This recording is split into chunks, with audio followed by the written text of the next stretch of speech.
Olá, minha gente, boa noite. Estamos aqui novamente, né? Tivemos aqui alguns probleminhas técnicos, né? Questões daí da internet, né? Que nos fazem, às vezes, nos limitem alguns pontos, né? Então, a gente agora inicia aqui mais um momento, né? Da nossa semana aí da matemática, né? Tratando aí de um tema muito importante, né? Falando aí sobre o papel docente no ambiente virtual em face às novas demandas. E esse tema, né, ele vem, né, sendo trazido aí pelo nosso professor, né, o professor Edeuês, que possui graduação em matemática pela Faculdade de Formação de Professores de Belo Jardim, mestre em ciências, no ensino de ciências e educação matemática pelo EPB, doutor em Ensino das Ciências e Matemática pela Universidade Federal Rural de Pernambuco e atualmente é professor adjunto do Centro Acadêmico do Agreste da Universidade Federal de Pernambuco, campus Agreste, Caruaru. E o professor Deuez, né, ele firmou aí uma parceria aí com dois colegas, né, mestres também lá da Universidade Federal, né, que é o professor Leonardo Augusto, né, que também é um egresso da casa, né, o professor Edeuês, professor Leonardo, né, e ele é mestre em educação em educação matemática pela Universidade Federal de Pernambuco. E o nosso professor Roberto Nogueira, né, que também é egresso, né, lá da Universidade Federal, né, ele terminou o mestrado, agora está recente, né, professor? E Exato. ele é pedagogo, né, formado em pedagogia, a licenciatura de pedagogia, embora goste muito também, né, da matemática, não é isso? Então, Uma paixão. a gente agradece aí a presença de todos, certo? E iniciamos aí, né, com a fala aí do professor Edeuês, certo? Que vai nos abrilhantar nesse momento. Sejam bem-vindos. Boa noite a todos. Né? Eu quero agradecer imensamente o carinho, né, pela faculdade, a EB, né, a FBJ. É bom voltar a casa, e tratar de temas tão importantes no nosso contexto, o papel docente no ambiente virtual em face às novas demandas. Que demandas são essas?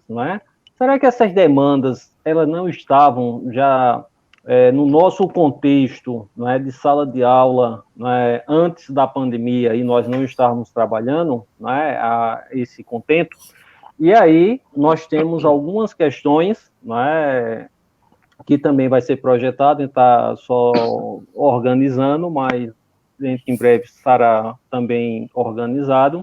E a gente vai discutir um pouquinho, falar essa parte inicial, e depois o professor Leonardo e o professor Roberto também estarão complementando, e vai ser uma roda de diálogo juntamente com vocês. Então, desde já agradecemos a atenção de vocês. Então, um prazer estar aqui com meus colegas, Leonardo e Roberto, muito bom, e saber que aqui nós temos as três vertentes, a educação inicial, a educação dos anos finais e o ensino superior. Então, essa tríade, universidade e escola, ela precisa existir, não existe professor sem estar com aluno, sem estar na sala de aula.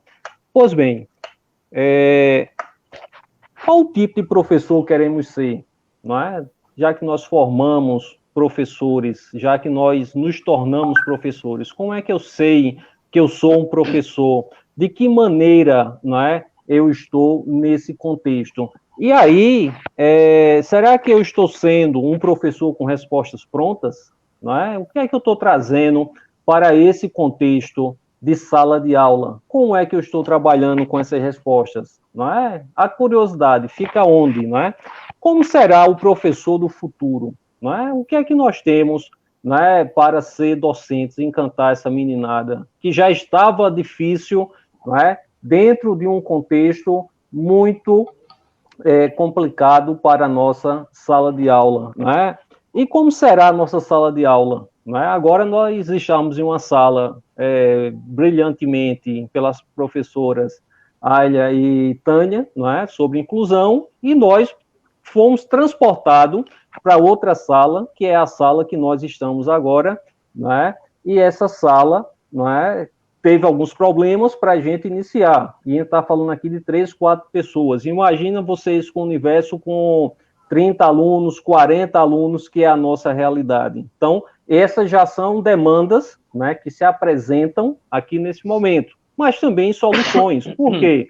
Desde segunda-feira que nós estamos o quê? Com a série de professores, né, participando de um evento grande, né, e que todo mundo, né, que esteja fazendo parte da faculdade, né, da FBJ, mas também os professores estarão participando, alunos, né, estudantes. Então, veja que também o acesso ele é bem maior. Vou só pedir para a Josilene botar a próxima página, que é o que estava fazendo. Então, qual tipo de professor nós queremos ser? O professor com respostas prontas, como será o professor do futuro e como será a sala de aula, né? Então, são desafios, né, que nós não sabemos, né, não temos ainda a resposta, porque estamos nesse contexto como um todo, né? E pode passar, por favor, Josilene, para o próximo slide. Tem mais 2 perguntas, mas a gente pode 2 questionamentos, né, que a gente já fez. E aí, nós estamos em busca desse professor e desse aluno.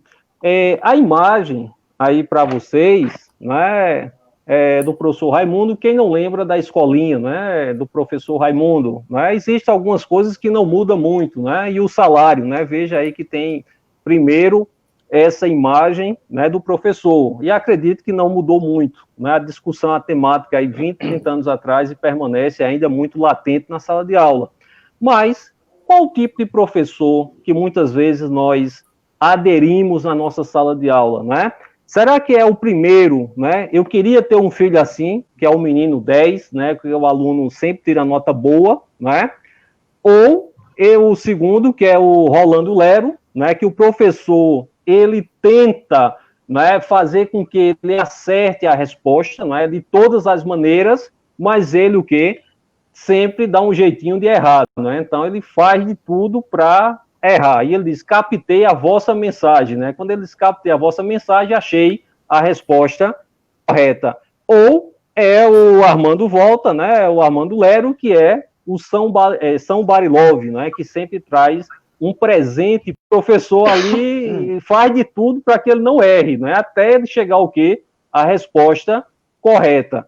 Lógico que a escolinha do professor Raimundo, como eu estou colocando aqui, ela diz muito para a gente que os tipos de professores que nós somos, né, ao mesmo tempo, nós podemos sempre priorizar o aluno, que é como ele diz, eu queria ter um filho assim, que sempre tira 10, né? O outro, que conta uma história muito bonita, mas não tem nada a ver, né? E o terceiro aí, que ele sempre tem um presente, uma carta na manga, para acertar a resposta. Ou seja, isso são o quê? Efeitos de contratos, né, dentro do nosso contexto da nossa sala de aula, né? É um ambiente real, né, mas não é um ambiente virtual, que eu não vou ter esse contato. Como é que isso vai acontecer? Como é que isso vai perpassar os nossos indicadores, né? Então, são esses desafios que nós precisamos entender e saber que a sala de aula, ela é dinâmica, né? Cada aula, cada turma,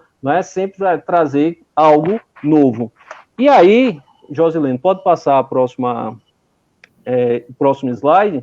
Nós vamos ter a relação do triângulo didático, saber, professor e aluno, né? Para existir uma aula, uma sala de aula, nós vamos ter algumas questões, lógico que isso é um universo muito amplo, né? Mais do que está aqui nesse contexto, mas eu preciso ter um saber, ter um conteúdo, né, um jogo, né, e aí eu tenho um professor com suas ideologias próprias, né, ideologia, não estou nem querendo falar aqui a questão política, mas as questões aqui que ele tem a sua o seu conhecimento de mundo. E do outro polo, nós temos um aluno que também tem conhecimento de mundo, não é? E dentro desse contexto, nós temos um fenômeno chamado transposição didática, que são a transposição dos saberes, não é?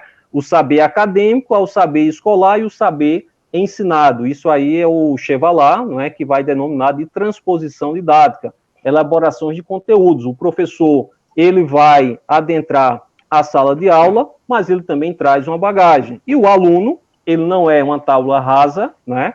Ele contém também algumas estruturas, e mais ainda, porque à medida que eu estou aqui falando, você do outro lado já pode estar pesquisando algo novo, ou seja, eu tenho outros pontos de partida que não é apenas o professor como era antigamente, né? Então são coisas para a gente pensar, o saber, o professor e o aluno. Então, dentro desse universo, né, existe o contrato didático, que são as expectativas que o professor tem em relação ao aluno e o aluno em relação ao professor. Se vai ter prova, se não vai ter, se vai ser de 0 a 10. Né? Então, tem uma série de fatores. Pode passar o próximo. E aí, na nossa sala de aula, que é uma grande discussão, como utilizar, né, que elementos utilizar? Não é? E aí eu trago 2 elementos que são centrais. A primeira, que é a calculadora, não é? E é certo usar a calculadora? Não é? Não é? E aí também tem uma figurinha, uma sopinha de letras, que é o corretor ortográfico. Ah, se não pode, para matemática, usar a calculadora, porque também eu não posso utilizar o corretor ortográfico para aprender, né, a língua portuguesa. E tem uma chargezinha que diz o seguinte: como assim? Você não quer ir mais à escola? Veja como a escola, né, tem série de fatores. Se não estudar, como vai escrever sem erros? Aí o aluno, né, o filho, responde: corretor ortográfico. Sabemos que tem suas limitações, mas é um caminho, né, que vai o quê? Perpassar esse contexto. E aí também faz a mesma pergunta: como você, né, vai aprender matemática se não for para a escola? Ele diz: calculadora. Sabemos, não é, que nem sempre a calculadora e o corretor ortográfico, não é, vão dar conta de tudo. Não é? Existe a figura central, que somos nós, os professores. E dentro desse universo, como utilizar essas ferramentas riquíssimas? Não é? A internet, não é, a nossa parceira, nossa aliada com nossos alunos. Sabemos das dificuldades, não é, das escolas, das universidades em conseguir, né, termos acesso para todos, mas é um ambiente que nós estamos caminhando dentro desse universo, não é? E aí nós já passamos para o próximo slide, que é uma frase do Rubem Alves, não é? E que ele vai justamente comentar o seguinte: o sonho do outro é um brinquedo que deve ser preservado, pois se sabe que se é um sonho, é coisa delicada do coração. Então, quais são os sonhos? Que sala de aula nós temos hoje? Será que os nossos alunos estão sonhando? Eu, enquanto professor, eu consigo, não é, ensinar alguma coisa para meu aluno? De que maneira? Ou eu estou apenas repetindo as 4 operações e que ele deve saber o que é o MDC e o mínimo comum, não é? Fazendo apenas os algoritmos, não é? Então, quando nós pegamos nossos alunos, nós percebemos que nós estamos ali, o quê? Com respostas prontas, acabadas, muitas vezes. E não levamos os nossos alunos para o quê? Pensarem, se organizarem, descrever sempre esse contexto, que a matemática, ela pode ser o quê? Investigativa, né? E que nós podemos organizar sempre de uma maneira, né, bem mais organizada para nosso contexto de sala de aula. Mas também, se não despertar no aluno, o que é que vai acontecer? Já imaginou você assistir um filme, eu até brinco, né? Que o contexto está tão difícil que até do mundo, que até os super-heróis estão morrendo, né? A Marvel lançou aí a Guerra Infinita, morreu a metade dos super-heróis, né? Então veja que o negócio antes da pandemia. Então é um ambiente muito complicado. Mas já imaginou você iniciar o filme contando o final? E quantas vezes nós, enquanto professores de matemática, nós iniciamos as nossas aulas já dizendo a resposta aos nossos alunos? Não levamos ele a pensar, a discutir, né? Então, essa é a grande questão das respostas que nós estamos o quê? Organizando. Ou seja, essas transposições que nós fazemos do livro para a sala de aula, para os nossos alunos, as transposições didáticas, como é que elas existem dentro desse ambiente? Quais são as relações que nós criamos com nossos alunos, não é? O contrato didático. Será que apenas nós temos uma avaliação, temos uma prova, não é? E se resumir o aluno a uma nota, não é? E agora nós temos também um contexto muito difícil, que é o quê? O professor, não é? Com uma câmera ligada, que agora está sendo para o pai, para o irmão, para todo mundo, e que ele vai estar o quê? No outro ambiente. Quando ele não sabe de nada, o que é que ele vai acontecer? Abre o livro e começa a mostrar a capa do livro para o aluno ir lendo em casa e fazendo as coisas. Por quê? As gerações, elas são o quê? Muito diferentes. Ou seja, são, não é? Contextos diferentes para uma situação que não estávamos o quê? Preparados. Próximo slide, por favor. A gente já está terminando para passar para os demais. Então, a missão do professor não é dar respostas prontas. As respostas estão nos livros, estão na internet. Hoje nós pesquisamos, não é? Aqui o universo, não é? De tantos eventos. A missão dos professores é provocar a inteligência, é provocar o espanto e a curiosidade. Dê qualquer coisa para uma criança, para você ver o que é que ela vai fazer com aquilo. Pega um adulto e pega uma criança para você ver. Entrega aí um bocado de lápis, de caneta, para ver o que é que eles vão fazer. Então, essa é a grande questão. Será que quando nós vamos crescendo, essa curiosidade, ela vai se diluindo?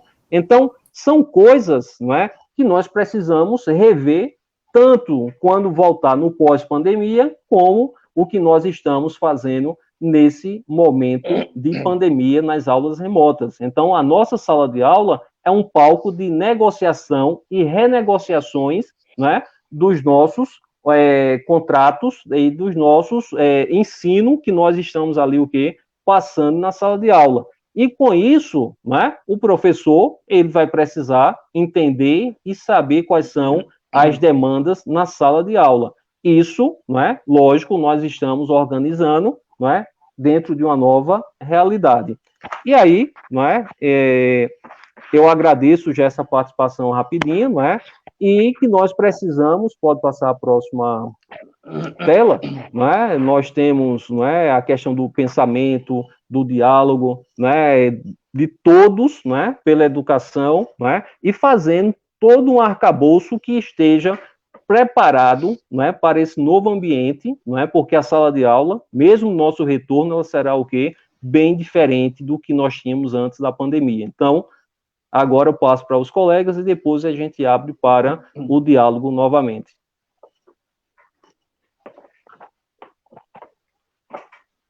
Muito bem.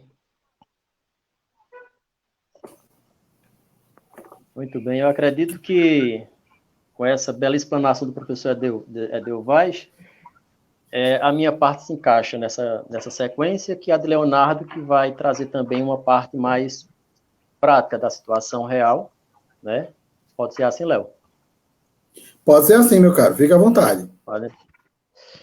Bom, eu quero primeiro parabenizar todos os professores, né? Eu acho que nesses dias, nesses tempos, a palavra herói nunca esteve tão bem associada a esses profissionais. Quero parabenizar também a FBJ pela iniciativa tão necessária, principalmente nesses tempos, nessa época. E com relação à temática muito pertinente, né, muito provocante também, o papel docente no ambiente virtual em face às novas demandas. Que novas demandas e que incertezas essas novas demandas nos trazem, né?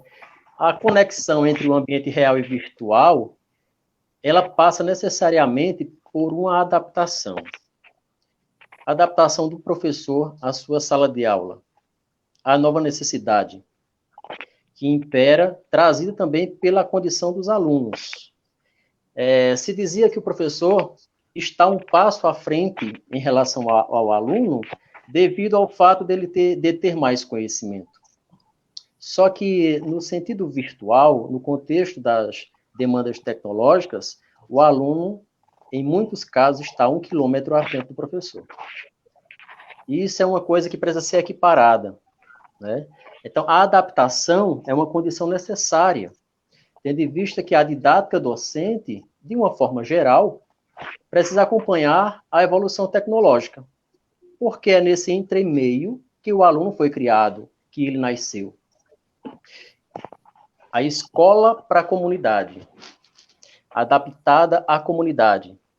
Essa comunidade, essa nova comunidade, há décadas, já vem trazendo um avanço tecnológico em que os alunos estão inseridos e nasceram nesse avanço tecnológico. Nesse caso, a educação, ela foi a passos lentos em relação a transmitir, a preparar esse professor para lidar com essa realidade. Alguns falam que é um mal necessário a tecnologia na sala de aula, a tecnologia nos ambientes. Mas eu acredito que seja um facilitador da aprendizagem. E quero lembrar também que quero lembrar a todos que o professor não é professor sozinho. O professor não está na escola sozinho.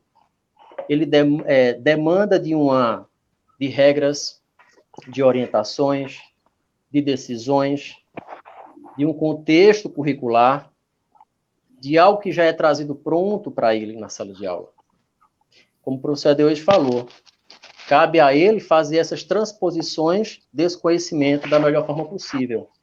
E as tecnologias, as chamadas TDICs, elas vêm embasar melhor, dar um maior leque de opções e possibilidades para que esse professor consiga fazer essa transposição, consiga levar esse conhecimento ao aluno de uma forma que ele possa abranger maior quantidade na sala de aula e maior conhecimento também.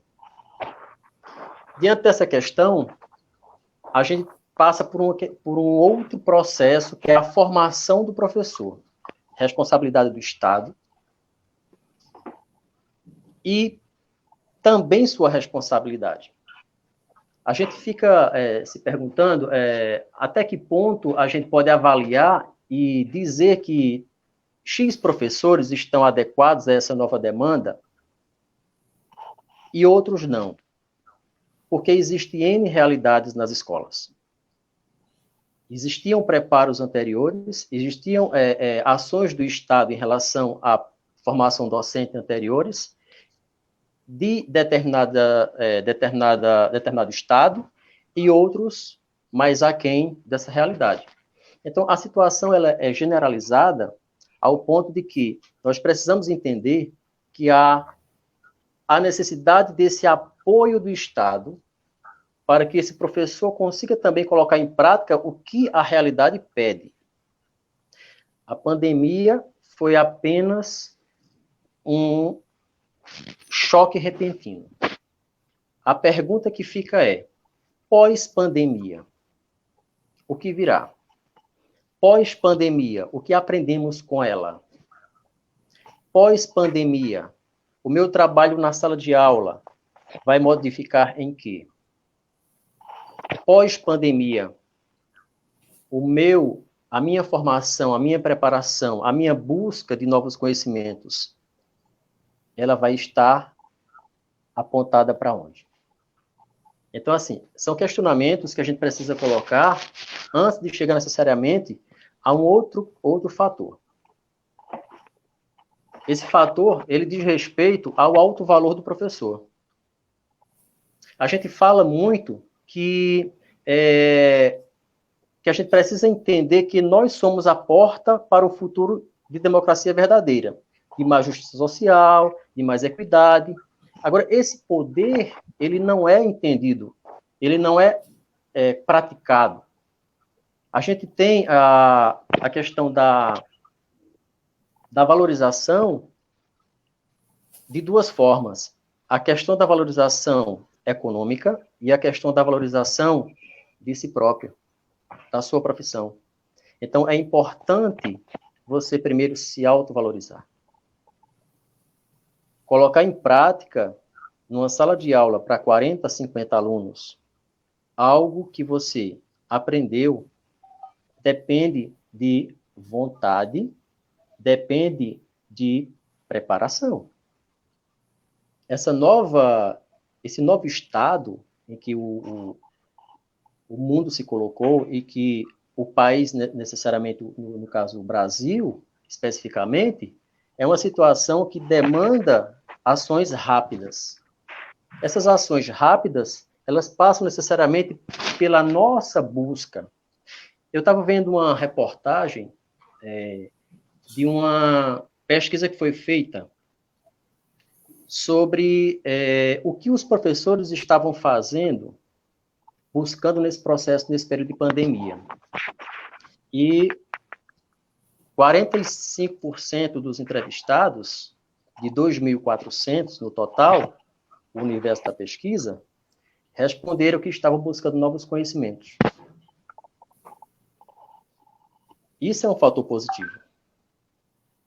Porque essa nova realidade vai demandar a prática desses novos conhecimentos. E aí uma questão muito pontual, e que eu quero chamar a atenção, é lembrar que, antes de tudo, os aparatos tecnológicos, as mudanças repentinas, as incertezas do porvir, está o cuidado do outro, com o outro. Nós estamos numa sala de aula. A gente não pode lidar com a educação mercadologicamente. A gente tem que entender que é a formação de uma pessoa. A gente precisa saber o valor que existe nisso. O fator financeiro é importante, mas o fator humano vem antes de tudo. Se a gente resolveu enveredar pelo caminho da educação, isso é uma condição necessária. Isso é uma condição primordial. A gente entender que o nosso papel é mais humanizador. É mais de levar conhecimento, mas, sobretudo, de formação. A gente tem uma grande responsabilidade. O nosso aluno, ele nos tem na sala de aula como referência. Por que é que Roberto gosta de matemática? Porque Roberto teve um bom professor de matemática. Porque Roberto pôde contar com esse bom professor de matemática para tirar suas dúvidas e para ajudar ele a crescer. Porque Roberto gosta de pedagogia. Porque Roberto teve também uma referência na área de pedagogia. Então, todos esses pontos precisam ser considerados.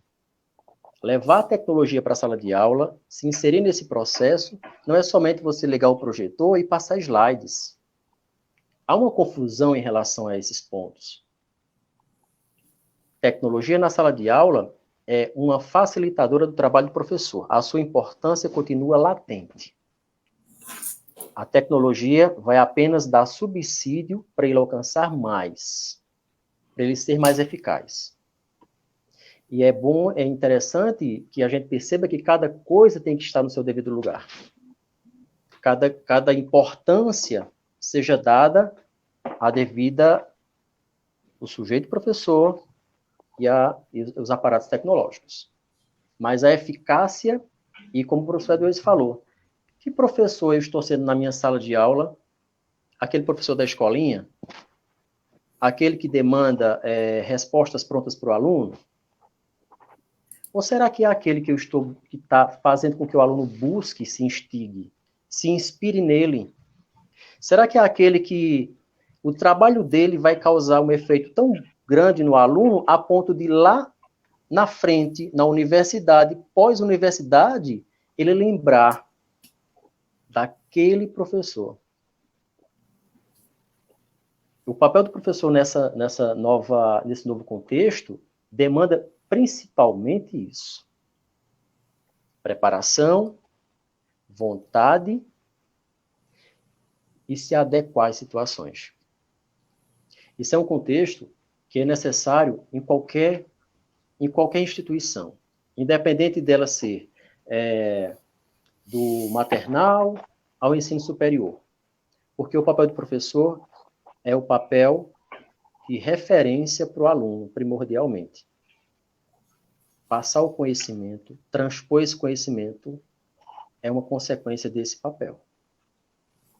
Então, vamos estar mais pontuais nessa questão de cuidar do outro, de estar com atenção ao outro e nos cuidar também.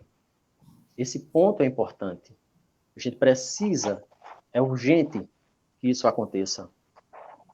Eu trabalho numa escola do Estado e já há 10 anos e a gente vê as realidades e realidades, de contextos e contextos. Desde um profissional a estar na sala de aula sem a mínima vontade, esperando uma aposentadoria que vai chegar. Até profissionais que estão na sala de aula mostrando ao aluno para que veio. Essa é a referência. Não estou culpando nenhum nem outro, porque cada um teve um contexto. Mas o grande ponto aqui é o que é que eu quero ser para o meu aluno? Que referência eu quero ser para o meu aluno? Esses pontos foram questionadores para a gente incorporar aí a conversa e, de repente, trazer outros pontos e questionamentos no final, né? Eu só queria deixar, assim, mais um ponto, que seria o seguinte, aquela frase que a gente escuta muito, professor é a profissão que forma as demais profissões. Bom, é uma frase muito bonita, linda essa frase, mas desde que seja praticada, né? Então, assim, essa frase ela tem uma importância muito grande quando ela é praticada. Essa frase ela traz, eu não quero chamar de empoderamento, porque não é empoderamento, mas é uma necessidade de busca do seu valor. Um valor que foi desgastado ao longo dos tempos. Então, precisamos estar conscientes de que o primeiro agente de valorização do nosso trabalho é a gente mesmo. Precisamos ter essa consciência. Quando a gente valoriza o nosso trabalho, quando a gente troca reclamações por providências, a gente faz um processo de modificação do ambiente. Então, assim, essa frase, ela tem um poder muito, muito grande, só que ela precisa ser colocada em prática. Profissão professor é a profissão que forma as demais profissões, e é uma verdade. Mas, infelizmente, muitos colegas nossos não estão entendendo dessa forma. A gente precisa, realmente, incorporar essa condição, independente do Estado reconhecer ou não. Independente do meu gestor, do gerente regional, independente de qualquer um reconhecer ou não. Nós precisamos, inicialmente, nos reconhecer assim. Profissionais que formam profissionais. Esse valor é um valor que a gente não pode perder. Ele pode ter se desgastado no tempo, mas é nosso papel resgatar. É nosso papel reavivar essa condição. Isso vai interferir diretamente na nossa sala de aula. É ali que começam as modificações. É ali, eu imagino a sala de aula como uma espaçonave onde a sala de aula, o restante da espaçonave são as demais partes da escola, mas o visor principal daquela espaçonave, que está em busca de conquistas, é a sala de aula. Porque é através da sala de aula que o aluno vai ver valores éticos, morais, no professor. É na sala de aula que o aluno resgata em si a vontade de ir em frente. É na sala de aula que ele passa a gostar de matemática, que ele passa a gostar de pedagogia. É na sala de aula que acontece. E você, professor, é um fator primordial para isso. Essas contribuições, mais na frente a gente vai ter algumas colocações. Leonardo agora, né, na sequência da palestra. E, no finalzinho, como o nosso professor querido Deuís falou, a gente vai voltar com as perguntas de todos. Muito obrigado. Boa noite. Antes de fazer a apresentação, eu queria falar aqui, para quebrar o gelo, né? Que Roberto disse, esperar a aposentadoria. Esse negócio aí tá complicado, né? Cada vez vai demorar um pouquinho, viu? Verdade, eu vi verdade. você se mexendo aí, eu disse, acho que eu quero falar dessa aposentadoria. Para mim só falta mais 40 anos. Oh, meu Deus. Para quebrar o gelo, Eu nem né? conto. Eu fiz um pequeno roteiro aqui para não me alongar muito. Então, primeiro eu gostaria de agradecer a professora Josilene, né, pelo convite, né, ter considerado a minha pessoa para estar aqui, conversando, né, compartilhando alguma coisa acerca da minha experiência de trabalho, de estudo, de vida, né. Agradecer a AEB, FBJ, antiga FABEJA, né, que é também o lugar onde eu fiz a minha graduação, fiz minha pós-graduação, fiz também os meus primeiros passos, né, no ensino da matemática, no início, né, no ensino superior, foi tudo na FABEJA, né? Então, para mim é uma honra, sempre quando eu sou chamado, contribuir de algum modo para a FABEJA, né, com a FABEJA, com os alunos, etc.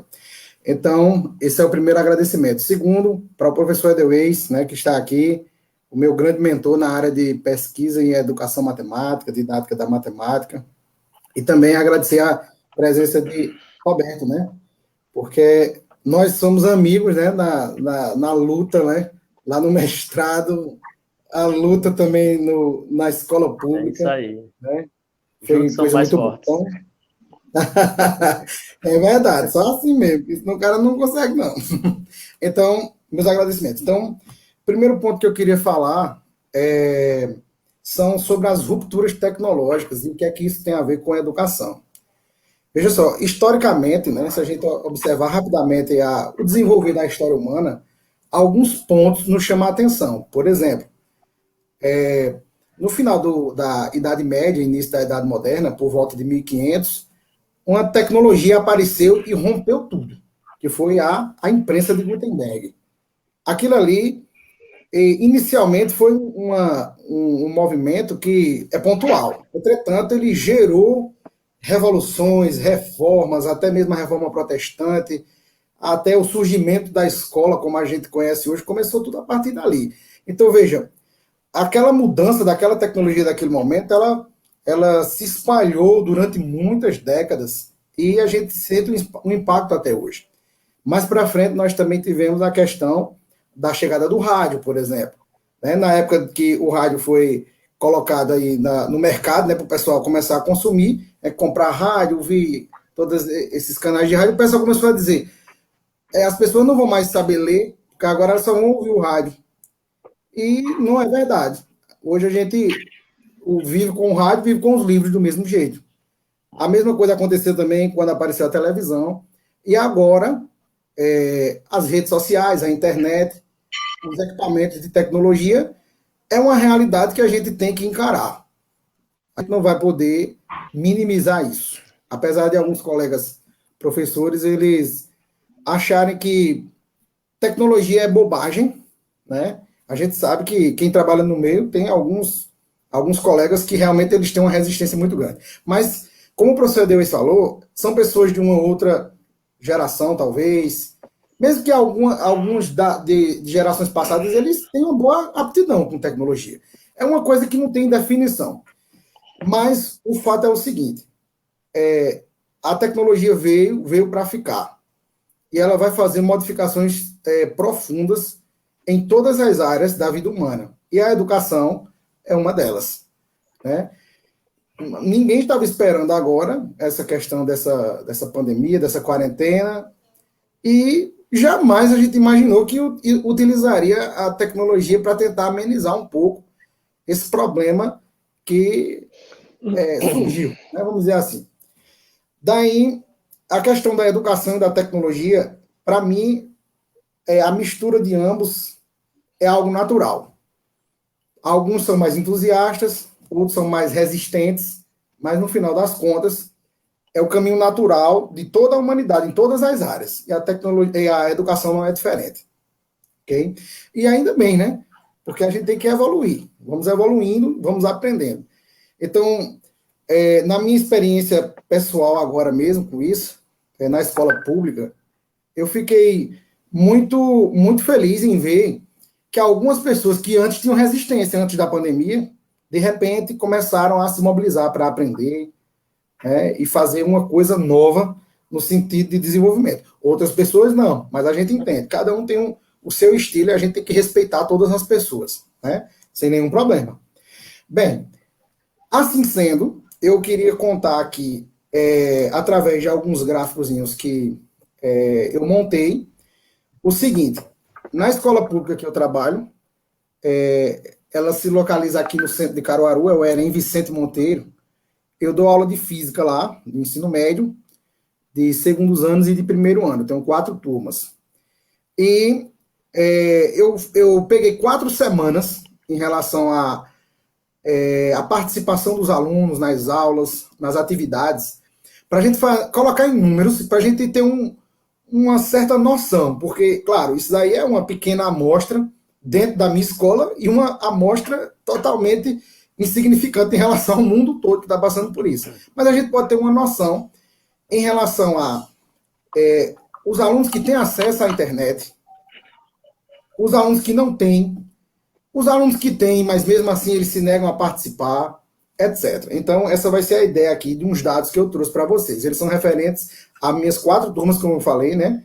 É um segundo ano ABC e um primeiro ano de física, certo? E aí eu vou colocar aqui na tela para vocês aqui. Deixa eu ver aqui. Só um segundo. Ainda estou pegando o jeito com isso aqui. Tá ok? Tá aparecendo? Ainda não, Léo. Não tá aparecendo. Léo. Tá aparecendo. Agora. Tá ok. Então vamos lá. Tá ok. Vamos para o primeiro aqui, depois eu tiro a tela e faço algum comentário. Então vejam só, nesse primeiro slide que está aí na tela de vocês, né, eu dividi aí nas colunas, primeiro ano E, segundo A, B, C, e coloquei nas linhas alunos sem acesso, então eu fiz um percentual, certo? E coloquei de azul. E alunos com acesso. Então aqui eu só tentei diferenciar os alunos que têm acesso e os que não têm. Daí, quais foram os critérios que eu usei para fazer isso? O número total de alunos matriculados, eu peguei do CIEP, do CIEP, que é a ferramenta oficial do governo do estado. Daí, na minha escola, a gente fez o levantamento dos alunos através de WhatsApp, através de sala de aula virtual do Google Classroom e também de o contato pessoal mesmo, ligando para um aluno para outro, para que a gente conseguisse formar salas de aula virtual, certo? Daí eu peguei o quantitativo dos alunos que, sozinhos, por eles mesmos, eles conseguiram entrar nas salas de aula virtual que eu criei, ou seja, para que isso acontecesse, eles teriam que ter um acesso à internet em casa ou nas proximidades, certo? Então, esse foi o critério para dizer que o aluno tem acesso, ok? Os demais não têm acesso. Então, tá aí, vejam só.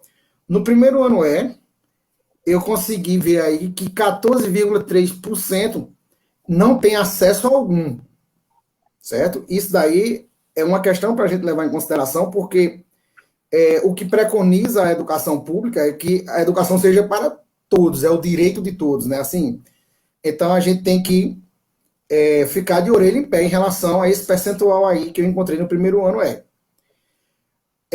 no segundo ano foi zerado. Realmente todos os alunos tinham acesso à internet. Mas isso, como a gente pode ver, não é unanimidade. No segundo ano C, por exemplo, a gente vê aí uma alta taxa, 25% de alunos que não têm nenhum tipo de acesso. Quem são esses alunos? Tem alunos que são da zona rural, certo? Então eles não têm acesso mesmo. Tem alguns fatores aí. Pode ser que a pessoa não tenha condições mesmo de ter uma internet em casa, etc. Então, esse é o primeiro ponto. Então, em questão dos alunos que possuem acesso, a gente tem um percentual, eu não vou dizer ideal, mas eu vou dizer que é um percentual alto, 88, 100, 85, 75, etc. Entretanto, esses alunos que têm acesso não significa que eles estão realizando as atividades, não estão assistindo realmente às aulas. Qual foi o procedimento, por exemplo, que eu adotei nessas turmas? Nós fizemos gravações de aula e disponibilizamos através de Google Classroom, através do YouTube, ou seja, acesso gratuito. Nós cadastramos todos os alunos no Classroom e fazemos semanalmente, né, o acompanhamento das aulas e das atividades atreladas a essas aulas. Ou seja, tudo aquilo que, hipoteticamente, a gente consegue fazer na sala de aula, a gente tentou fazer uma adaptação para colocar na sala de aula virtual. Ok? Mas aí o que pode acontecer? Pode acontecer do aluno não conseguir aprender, não conseguir entender o suficiente para resolver um exercício, ou então ele teve algum outro problema qualquer que o impediu de assistir aquela aula, fazer aquele determinado exercício. Também foi criado, né, um número de WhatsApp na minha disciplina, né? Cada professor da escola fez ao seu modo. Um número de WhatsApp exclusivo só para tirar dúvidas dos alunos, com gravação de áudio, tirar dúvidas escritas, tirar fotografias, tudo. Então, eu fiz o que eu podia, né? O melhor possível. Entretanto, vamos para o próximo slide aí. Veja só. Já tem 12 semanas que nós estamos fazendo isso. Só que eu só tinha dados concretos de 4 semanas. Porque tem algumas semanas que o sistema ainda não estava funcionando, ou que a gente ainda não tinha coletado os alunos, mas aí eu peguei as 4 semanas que nós conseguimos consolidar os dados. Daí, vamos ver aqui os percentuais. Veja, eu analisei o percentual de participação do aluno. O que é participação? É o aluno que assistiu a aula e conseguiu realizar a atividade atrelada a essa aula, entregar ela através de fotografias do seu caderno, para que eu pudesse fazer a correção e a gente criasse, né, um portfólio para entregar à Secretaria da Educação. Daí eu tirei a média, né, e aí a gente observa o seguinte: no primeiro ano em 4 semanas, a gente conseguiu, em média, um percentual de 33,33 alunos que participaram ativamente das aulas. No segundo ano A, tem um pouquinho mais, 38,7. No segundo B, 29. E no segundo C, 63. É interessante porque, na mesma turma em que tem um número maior de alunos que não têm acesso, também foi a sala que a gente teve o maior número de participação ativa na sala de aula. Isso é um dado que até merece ser estudado, entender o que é que está acontecendo em relação a isso. Agora, a pergunta é satisfatório você ter 3 turmas com menos de 50% e apenas uma turma com mais de 50%? É uma pergunta que a gente vai deixar no ar aí. Bem, daí nós fizemos a média das médias para a gente analisar o seguinte: quais são os alunos que têm acesso e participam e os que não participam, né? Então, primeiro, os alunos sem acesso, fazendo a média completa. Então, nós temos aí no primeiro gráfico, em azul, 12,6%. Então, esses são os alunos que realmente eles vão precisar de fazer algum tipo de compensação no retorno às aulas. Já os alunos que têm acesso e que, hipoteticamente, deveriam, né, estar fazendo todas as coisas, dá 87,4%. Ok. Só que alunos com acesso que não participam das atividades, você vê que tem 58,8%. Então, é a fatia maior do segundo gráfico que está ao lado. Os alunos que não participam, mesmo tendo acesso à internet, é maior.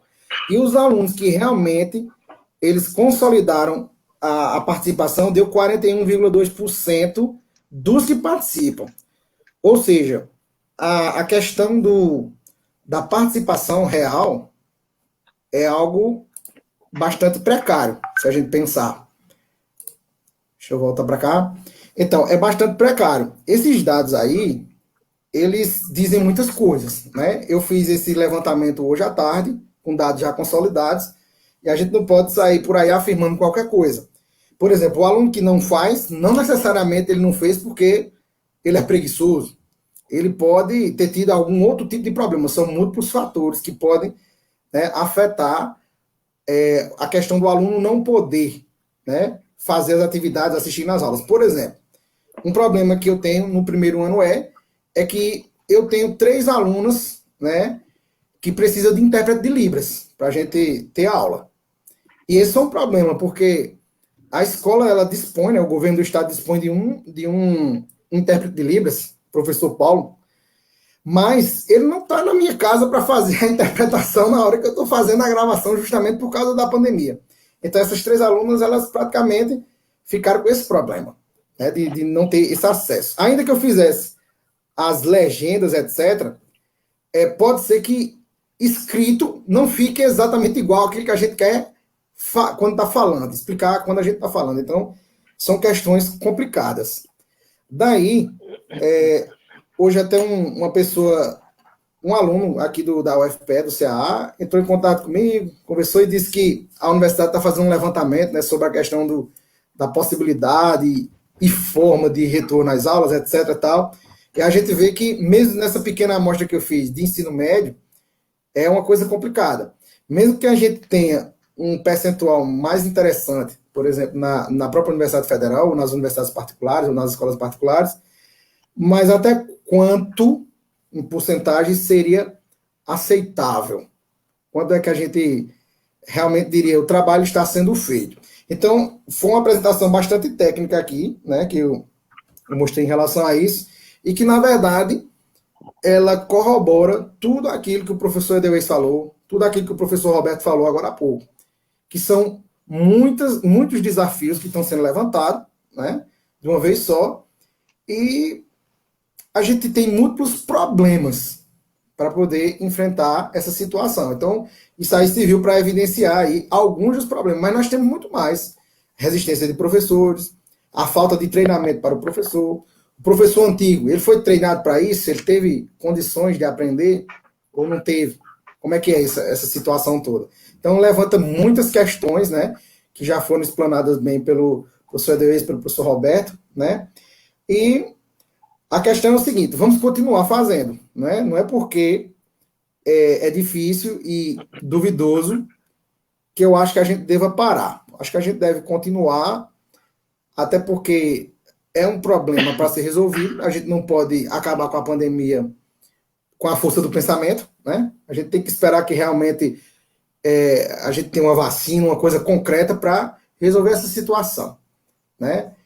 É um problema que não é só brasileiro, é um problema mundial, né? Porque uma quantidade enorme de países foi afetado com isso aí, mas faz parte, né, dos desafios. A gente jamais imaginou que isso seria um problema para a educação, né? A gente que já vem estudando há tantos anos aí a questão das dificuldades de aprendizagem, de ensino-aprendizagem, aquela coisa toda, a gente nunca imaginou que isso aí seria um problema. Então, quer dizer que a nossa área, a educação matemática, a didática, a educação como um todo, é uma caixinha de surpresa, né? Eu espero que a próxima surpresa que vem não seja tão ruim assim, que seja algo mais proveitoso para a gente. Bem, aí eu encerro essa primeira participação aí e vamos dar continuidade agora aí com os demais participantes. Só complementando, Léo, eu me lembro do processo, né, dos professores, quando começaram todo esse contexto, né, tendo que se inventar, se reinventar, né, cada um procurando as suas habilidades, né, uns com mais facilidade, outros com mais dificuldades, né, então, e todo mundo abraçando a causa e indo, né. Outros Isso. também, sem querer, também nem tanto, né, acabando querendo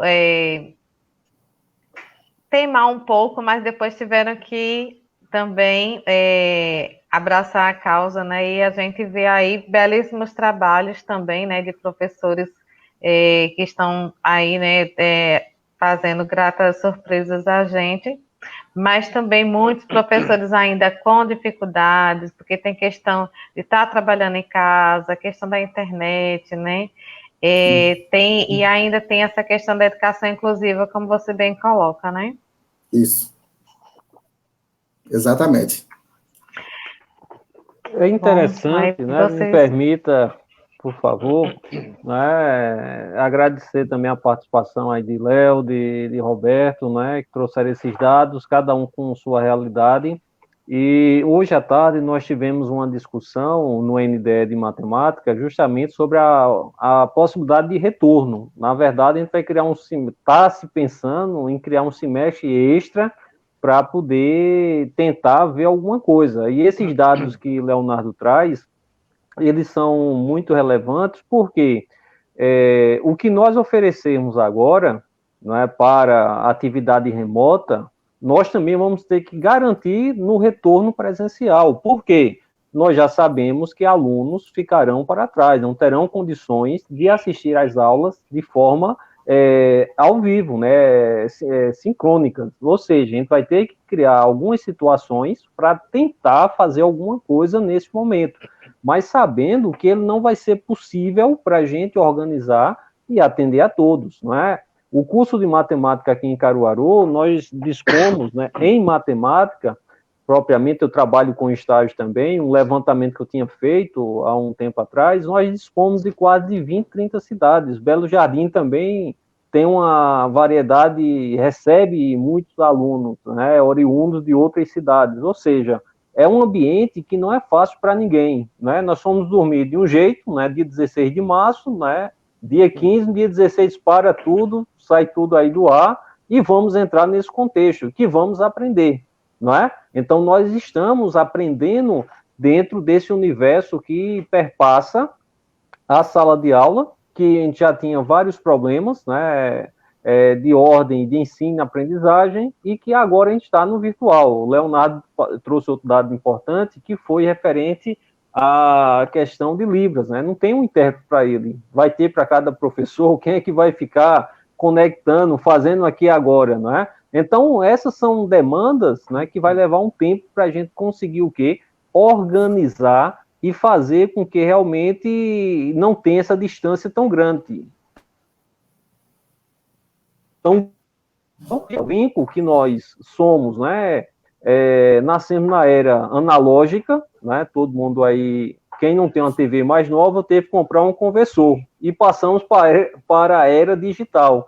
Então, esse é o grande problema de como fazer, porque nenhum curso hoje, nós não temos, não é, nenhum, não é, ou quase nenhuma ferramenta, agora vai ser obrigado a colocar, não é, porque a necessidade vai obrigar, e que você tenha, né, esse contexto, né, para trabalhar com essas tecnologias todas. Nós falamos de novas tecnologias, mas nem todas são novas tecnologias, não é? Então, esse receptor que estão colocando em cada um de nós, né, está sendo de forma abrupta, né? Não perguntaram se a gente queria ou não, né? Então, venha, né, e faça nova face, né? Então, já imaginou Leonardo, Roberto, né, Josi, que trabalha no Estado, né, professores que não sabiam nem preencher uma caderneta, né, ou não sabiam, ou pagava para o vizinho ou o filho mais jovem para estar dando falta ali, né, no aluno, presença, que é obrigatório registrar o conteúdo, né, ou seja, a gente estava nesse estilo ainda, né,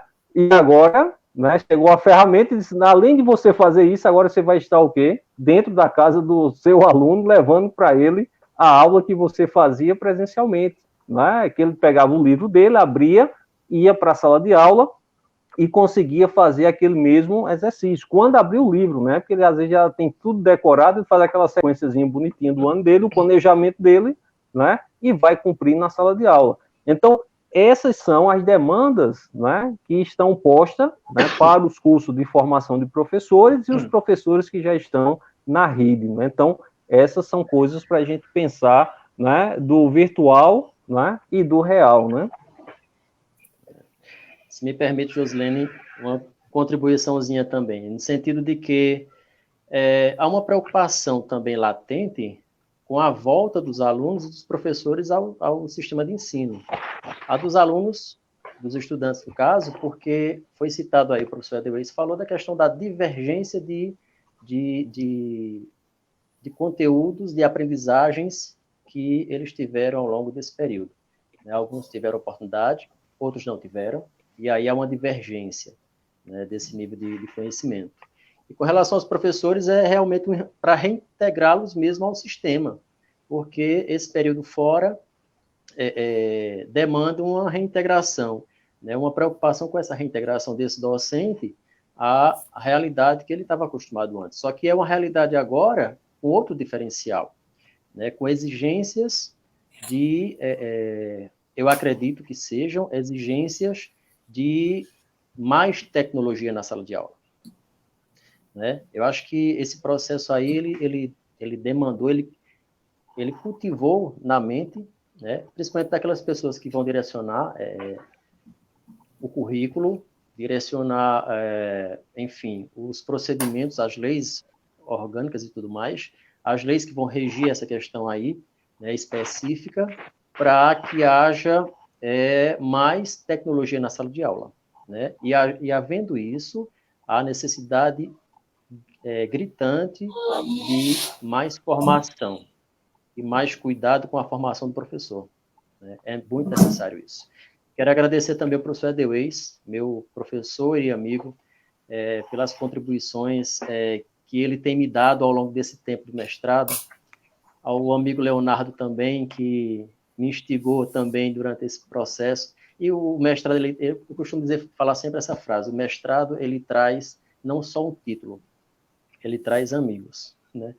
E isso é importantíssimo, fundamental. Aí, do mesmo jeito que o Roberto gostou de matemática por conta do professor de matemática, gostou de pedagogia por conta de a minha tia, que é pedagoga, uma excelente pedagoga, né? E gostou da TAD, gostou da teoria francesa, por conta do professor Edelweiss. Leonardo também instigou aí bem isso. Verdade. Muito bem. Posso fazer Aí tem uma pergunta. Bem pequenininho. Passa, e depois tem uma pergunta aí para você. Certo. É para complementar, né, o que o professor Edelweiss e o professor Roberto falaram, é que em relação o que eu acho que deve acontecer na pós-pandemia. Veja só, nós temos duas vertentes aí, né? A questão da educação à distância, o EAD, que já vinha desde a década de 60 com o Instituto Universal Brasileiro, que era um EAD, só que agora a gente tem um EAD mais tecnológico. E o ensino presencial, que são duas coisas que parecem ser contra uma a outra. Só que agora, durante a pandemia, o que é que eu tenho visto? Eu tenho visto que estamos sendo obrigados a aderir a algo parecido com o EAD, uma coisa mais... Alguns professores são mais EAD mesmo, né? Ele manda a atividade pelo e-mail, uma coisa ou outra. Outros fazem um ensino mais digital, né? Gravando, fazendo essas videoaulas, etc. Tal. Então, o que é que eu vejo? Que, por um lado, quando o professor está fazendo um bom trabalho na área digital, nem sempre o aluno que está assistindo e acompanhando, ele está gostando, principalmente na nossa área de matemática. Tem muito aluno que está dizendo, está vendo que eu não aprendo? Agora piorou ainda mais. Esse camarada, ele tem resistência à tecnologia, certo? Então é de um lado. Ao mesmo tempo, tudo que está acontecendo está nos empurrando para a parte mais tecnológica, ou seja, duas coisas contrárias. Tecnologia, EAD, etc. Então eu acho que essas duas coisas, como se fosse uma síntese dialética, elas vão em confronto uma com a outra, e aí a gente vai chegar naquilo que tem sido discutido aí em alguns círculos, que é o ensino híbrido. O ensino híbrido não é um ensino EAD e também não é presencial. Ele é um ensino que ele vai permitir as duas áreas trabalharem em conjunto. Claro que isso vai demandar muito debate, muita pesquisa, muito estudo, muita experiência, mas eu acho que deve ser a vertente pós-pandemia, porque em qualquer curso de formação, inclusive, por exemplo, numa licenciatura, como todos nós passamos por uma licenciatura aqui, nós sabemos que tem algumas disciplinas que até que a gente consegue fazer um trabalho mais semipresencial, mais EAD, enquanto que tem outros que a gente precisa mais do contato direto. Então, eu acredito que deve acontecer um movimento natural de uma fusão entre essas duas coisas, e aquilo que era discutido como ensino híbrido vai ganhar corpo. E é isso que deve acontecer aí. As pesquisas devem caminhar para... E que seria mais para frente, né, Leonardo? Essa fusão aí seria mais à frente. E agora a temática ela foi abreviada, não é? Então, querendo ou não, ela trouxe para a realidade que nós estamos, não é? Agora, e que vai, né, reinventar essa sala de aula tão falada nesses tempos, né? Nesses dias, não é? É verdade. Com certeza. É verdade. Aí, vê só, eu acho que vai de encontro com o que você falou, Leonardo, mas qualquer um de vocês pode responder. Aí, lá, ele fala o seguinte, pois olha aí, uma dificuldade de inclusão, que queria saber se um intérprete, de onde ele estiver e vendo a aula, não poderia interpretar e ajudar esses alunos sem acesso? Eu poderia responder essa, porque eu tenho a experiência de estar com esse pessoal agora. Responda. Pronto, veja só. Responda e depois eu quero falar também. Certo, ok, professor. Eu trabalho atualmente com um intérprete chamado Paulo, um camarada muito bom, muito competente, certo? E ele também tem me ensinado bastante sobre a questão de Libras. Eu sempre pergunto a ele, tiro dúvida, que é para ver se eu consigo me comunicar com... São 3 meninas que precisam dele, na sala, na mesma sala. Daí, o que é que acontece? Muitas coisas não tem tradução do português, matemático, físico, para Libras. Ele cria alguns símbolos na hora.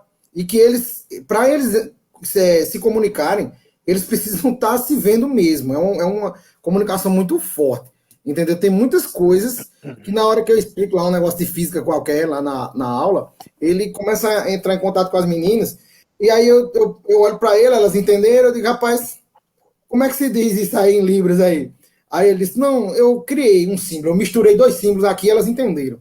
Veja, como é que a gente vai fazer isso daí? A pergunta que foi levantada aí, eu acho que bata aí nisso aí. Essa situação é muito complicada. Eu não tenho resposta para isso, mas eu acredito que seja um problema muito grande. Eu vejo, não é, que essa é uma dificuldade, não é? Primeiro que nós não temos ainda esses sinais todos catalogados, né? Então teria que ter um trabalho mais efetivo, né? Com certeza vai avançar, não é, muito essa área, não é? Mas também, não é, perpassa essa questão como um todo, referente a quê? A questão de falta de material humano mesmo, né? A capacitação de mais técnicos, né? De nós, enquanto professores também, não é? E de ter plataformas como essa que nós estamos fazendo aqui agora, não é? Mas que nem sempre é sincrônico, né? A aula que o professor Leonardo está fazendo para essas 3 alunas, não é? Tem um tempo de resposta para chegar, para ela conseguir ver, para o intérprete, não é? Ou seja, são todas dificuldades que ainda não estão, não é, oriundas disso, porque na sala de aula eles não conseguem, não é, trabalhar com isso aí de forma tão rápida, devido a não ter o simbolismo, né, todo já montado, e ele vai criando, adaptando ali também na hora, não é? E elas entendem, né? Já é um avanço, não é? Mas são coisas para a gente pensar, não é? Da robustez de uma rede, né, de ensino da educação básica maior, não é? Plataformas virtuais, não é, que serão aperfeiçoadas com certeza, e aí esse trabalho professor-aluno ainda tem o intérprete no meio também, não é? Então essas são coisas, não é, difíceis, não é, mas não impossíveis para a gente colocar dentro da discussão, não é, e efetivação, né, que a gente discute muito, né, mas até chegar na sala de aula isso leva-se um bom tempo, não é? Verdade. Eu estou tendo uma experiência também com algumas intérpretes na escola, e assim, uma delas tem mais, assim, ela está fazendo um trabalho mais interessante, até porque o aluno, ele tem um engajamento melhor, né? Então, ela assiste às aulas, a professora Josenilda, ela faz aulas no Zoom, agora pelo Meeting, e a professora intérprete, ela acompanha também, interpretando lá a aula, né? Então, ele tem aprendido bem direitinho. Mas já nós temos uma outra aluna do Integral, do 2º ano, que aí ela não participa, ela não quer, por mais que as intérpretes conversem com elas e tentem fazer um trabalho, mas é difícil. Então, com o aluno surdo também tem uma dificuldade também dele querer também, não é? Isso também é importante. Além da questão da família, né? Porque a família também tem que estar junto, tem que estar apoiando, né? Então, isso faz muita diferença, né? Para o contexto todo, né? Agora, assim, para as intérpretes, realmente fica aquele trabalho de ir trabalhar com o professor, né, e verificar o que o professor está fazendo e tentar ajudar da melhor maneira possível, né, como o Leonardo falou, né, que é também uma das cobranças que a GRE está fazendo agora nesses últimos dias. É verdade. Tem mais perguntas? E daí vocês têm, tem assim, muitos elogios, né? Na realidade, né? As pessoas falando, né? Durante essa semana tivemos grandes momentos de aprendizagens com ótimas temáticas, né? Deixa eu ver aqui nas novas mensagens se tem mais alguma. Tem aqui. Pronto. Vem Felipe, tem a Guilhermanda, né, que vem falando aqui com o Felipe e Matheus, são dois alunos do 8º período lá de matemática, que aí eles colocam o seguinte, a Guilhermanda conversando com o Felipe, ele diz assim, onde entra o contexto da desigualdade social, que afeta bastante o processo de ensino e aprendizagem, principalmente diante dessa pandemia com aulas remotas, né? E algo que não sei se vocês querem comentar alguma coisa, acho Olha, que já primeiro, foi contemplado. Né? aí eu já gostei aí, que é o ensino e aprendizagem, né? Porque quando a gente coloca ensino barra aprendizagem, né? Isso eu fico meio mordido da vida por conta disso. Você tem a intenção de ensinar e o outro vai ter a intenção de aprender, não é? Então, toda essa questão, nós sabemos que a escola hoje, ela, de certa forma, ela não é inclusiva. Ela é excludente, não é? Mesmo estando sem estar na pandemia, muitos alunos, né, nós temos perdido alunos, né, a questão de notas, né, reprovações, reprova uma vez, duas vezes, quanto o nível de evasão, né, se a gente pegar da educação, o ensino, anos iniciais, né, pegue para os anos finais de ensino, da educação do ensino básico, né, e aí você coloca para o ensino médio, veja para chegar na universidade. E esses alunos foram para onde? Né? Analise graficamente quantos alunos, né, entraram na alfabetização e quantos chegaram no ensino superior. É um número gritante, absurdo. Não é? Então, ou seja, com ou sem tecnologia, nós precisamos rediscutir, não é? E essa questão do direito da educação para todos, não é? Porque, na verdade, nós colocamos muito, mas a qualidade também, não falo qualidade do aluno, mas a qualidade como um todo, né? É o corpo docente, o corpo discente, corpo gestor, então é um conjunto de fatores que nós precisamos avançar para sair desses números tão horríveis que nós temos, né? Então, daqui eu não estou botando culpa em ninguém, não é para dizer que a culpa é de fulano e beltrano, mas eu tenho minha parcela de culpa, né? Todos nós, né, estamos nesse processo imbuído de melhorias, né? O ensino da matemática, não é o que é que nós fazemos, porque desde 60, 70, que sabemos que não se aprende matemática como deveria, e continuamos repetindo dentro desse contexto. Então, são essas coisas que a gente precisa discutir e pensar nesse contexto de sala de aula. Aí a Guilhermanda, ela, aluna do 7º período, ela coloca o seguinte: que risco o uso da tecnologia em sala de aula pode trazer no processo de ensino? Que o aluno aprenda. Esse é o risco maior, não é? Que ele possa sair desse marasmo, não é, da sala de aula. Não é? Eu não colocaria que é um risco, não é? Mas seria os benefícios, porque na verdade a gente não deve lutar contra a tecnologia, mas ser uma nossa aliada. Então é a calculadora, são os programas computacionais, o Implot, o Cabri, Geometria, não é? Então nós temos uma série de tecnologias que podem ser nossas aliadas com o aluno, né? Despertar esse sonho de aprender no aluno. Ou seja, eu não levar o que é a adição, subtração, para ele estar somando ali um monte de algarismos, né? Um monte de números, não é? Mas que ele possa realmente ter um sentido para aquilo que ele está fazendo. O que é que nós ensinamos? Faz sentido isso na sala de aula? Não é? Leonardo lá, fazer movimento, não é? Qual é o movimento que ele faz dentro da física, um movimento retilíneo, uniforme? Sim, pode contextualizar, mas ele também pode deixar o ensino tradicional em que ele só faz dizer qual é o conceito. Para o aluno, ele não vai saber diferenciar o que é uma força centrípeta, uma força de rotação, um monte de coisa que está imbuído dentro disso aí. Ele disse, eu dei minha aula, o aluno não aprendeu, é problema dele. Eu fiz minha parte. Mas será que realmente eu fiz a minha parte? Né? Então, são essas coisas que a gente precisa também, né, modificar dentro das nossas práticas, né, de ensino. Né? Eu queria contribuir nessa pergunta. Léo? Quer fazer agora? Complementando, pode ser? Eu sobre essa questão da... Pronto, complemente. Pode ir, vá. É bem rápido, que era realmente continuando o que o professor Edelweiss falou. E ligando também a pergunta que foi feita. Quando ela usou a palavra riscos, depende de quem está observando. Se a gente olhar com um olhar correto, moderno, né, que está sendo desenvolvido, como o professor Edelweiss falou, não há risco. Agora, se a gente olhar com um olhar exclusivamente tradicionalista, aí a pessoa vê um monte de risco. Por exemplo, alguém pode dizer assim, se o aluno usa calculadora, não vai mais saber a tabuada. Sim, mas saber a tabuada desse jeito é algo que o ensino moderno absorveria dessa maneira.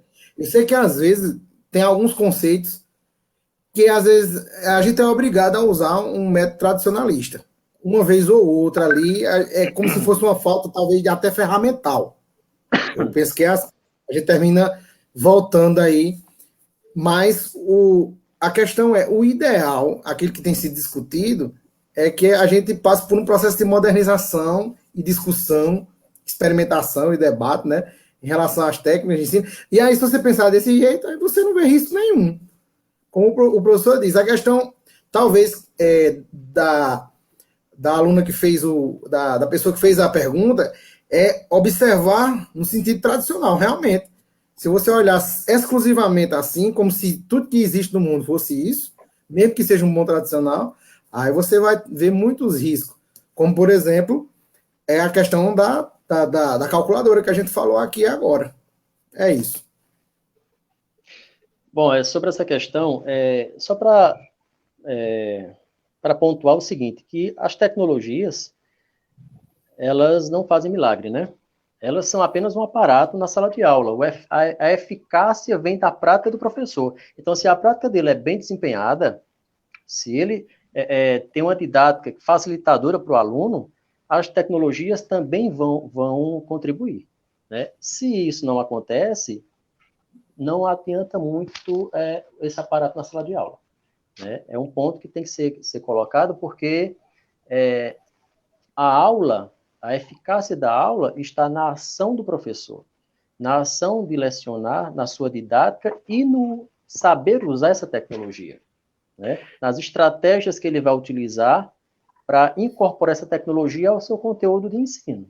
Esse ponto é importante porque a gente não pode colocar agora nos braços da tecnologia a eficácia da aprendizagem. A eficácia está na nossa ação no ensinar, né? Então, reforçando, a tecnologia ela é um agregador, né? Eu diria um pouquinho mais, Roberto, que a tecnologia, mas se a gente voltar, né, vamos pensar que a comunidade, me corrija, Josilene, se estiver equivocado, Serra dos Ventos, não é isso? Que é depois aí na estradinha de... Isso. Pronto. Vamos pensar da numa faculdade escola... indo para frente. Isso, eu ainda lembro, viu? A memória é boa, viu? Faz um tempinho, mas ainda lembro aí dessa estrada. Vamos pensar numa escola que não tenha tecnologia. E o professor, ele chegou lá, se formou, teve aula com o Leonardo, teve aula com Josilene, deram boas aulas para eles, não é? E ele quis levar um jogo, não é?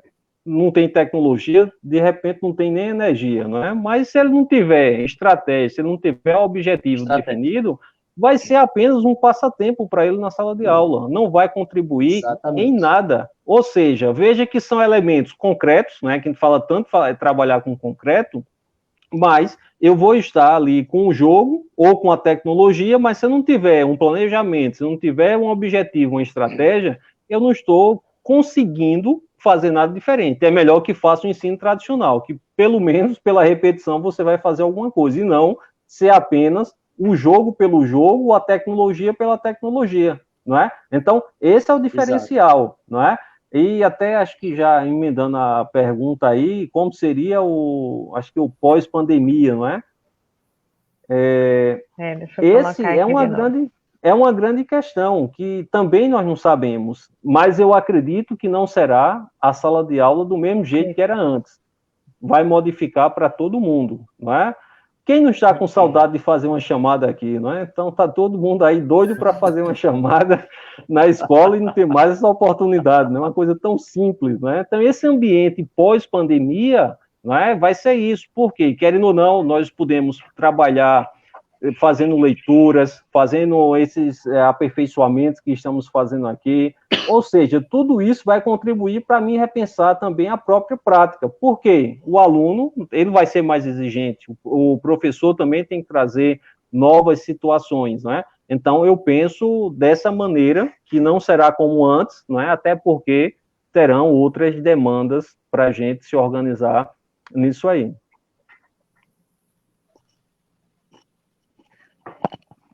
A Larissa Cristina, né, dizendo parabéns pelo evento, foi grandioso e de grande aprendizado, e parabéns a todos os professores que contribuíram com suas perspectivas, todas foram maravilhosas. Professora Deuês, perfeito nas suas colocações, como sempre, saudades, professor. Larissa Cristina. Certo. Aluna, né, professor?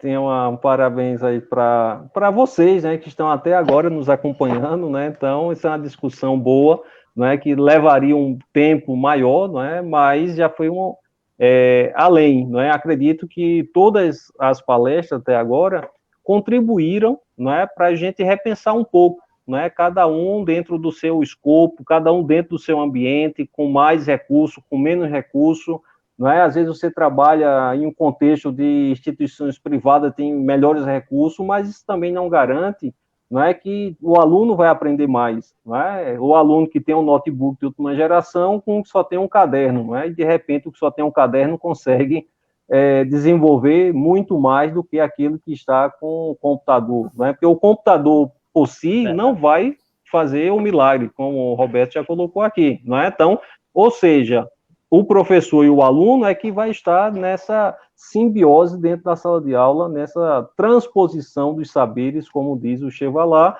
e as situações que eu vou criar dentro da sala de aula, não é?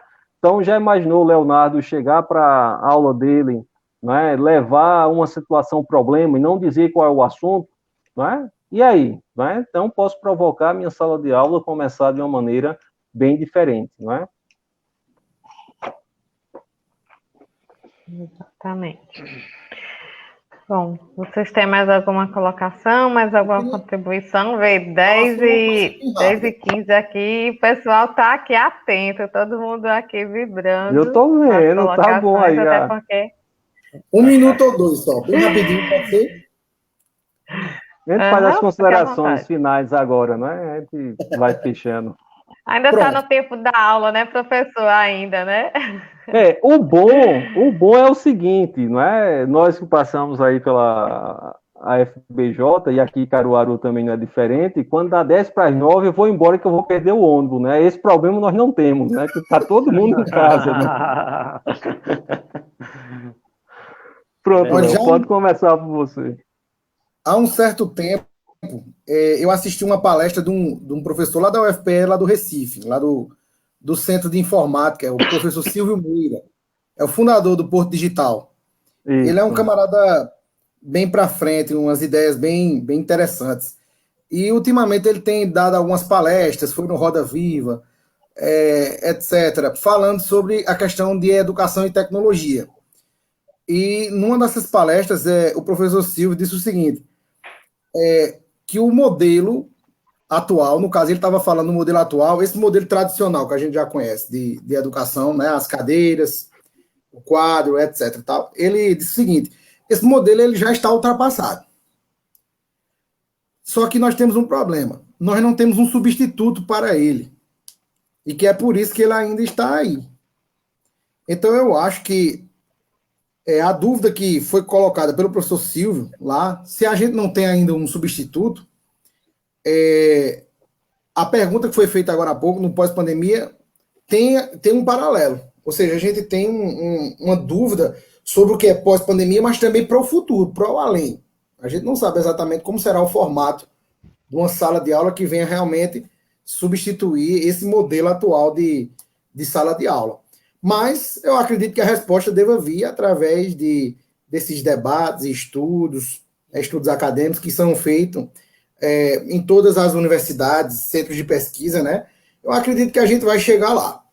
Tem algumas coisas que a gente já consegue vislumbrar um pouco, e algumas coisas elas vão ser apreciadas só no momento que elas surgirem mesmo. Como, por exemplo, a questão da própria pandemia. A gente nunca ia pensar nisso. De repente ela aconteceu.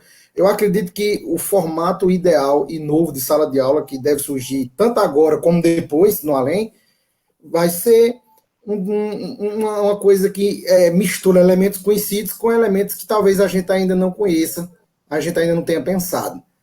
Mas é o caminhar natural da humanidade, e a educação caminha junto também. Então, com isso aí eu encerro, já são minhas considerações finais. Obrigado a todos. E agora vamos para os colegas. Pode ser eu mesmo? Pode ser. Pode ser?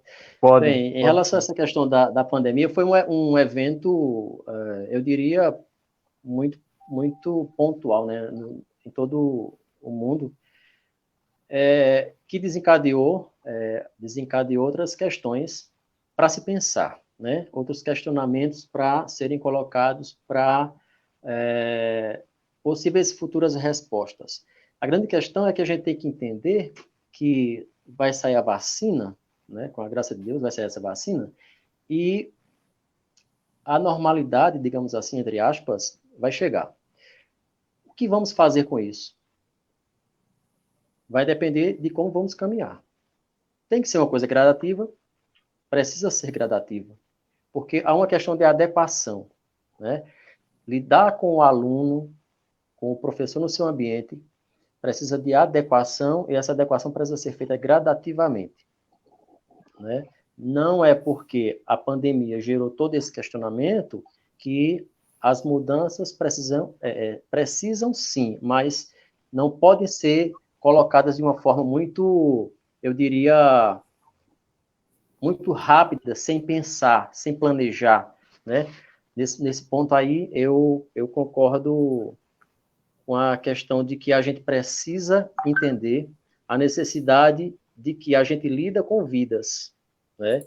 Lidar com vidas é uma coisa muito importante, não é só com conhecimento, é com vidas. Isso precisa ser paulatinamente trabalhado, conversado, dialogado, né, para que as estratégias futuras elas possam começar a aparecer e emergir, né? Eu agradeço a participação no evento, que contribuiu imensamente para mim, especificamente, e as contribuições dos colegas.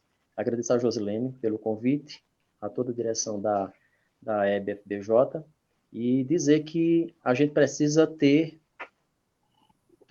três coisas importantes. A gente precisa ter fé em Deus, paciência e perseverança. A gente precisa ter esses três fatores, né? Independente do que vai vir, a gente precisa já começar com esses três fatores, né? E aqui eu agradeço a minha participação. Pronto, então, na sequência, também quero agradecer o convite à professora Josilene, tão atenciosa, não é? A Léo, a Roberto, não é? Então, sempre estamos aprendendo, né? Então, acredito que foi uma aprendizagem, né, para todos nós, e também nós temos muitas perguntas, né? O mundo gira através de perguntas, né? E vamos correr atrás de respostas, que não temos, não é? Então, essa é a grande questão. E uma palavra que eu digo, né, também trabalhando em outra instituição de formação de professores, é que as dificuldades também nossas são grandes, né? A gente está discutindo para ver o que é que vai fazer, porque nós não temos, não é? Então, às vezes você está aí no seu contexto, né, da autarquia e pensa que a casa do vizinho é melhor, não é? Mas, com certeza, está todo mundo aí tentando se reinventar, né, para esse novo, não é? Então, pode ter certeza, né, que todos nós, né, todas as instituições estão buscando, né, alternativas, né, para diminuir, né, essa dificuldade de todos nós, não é?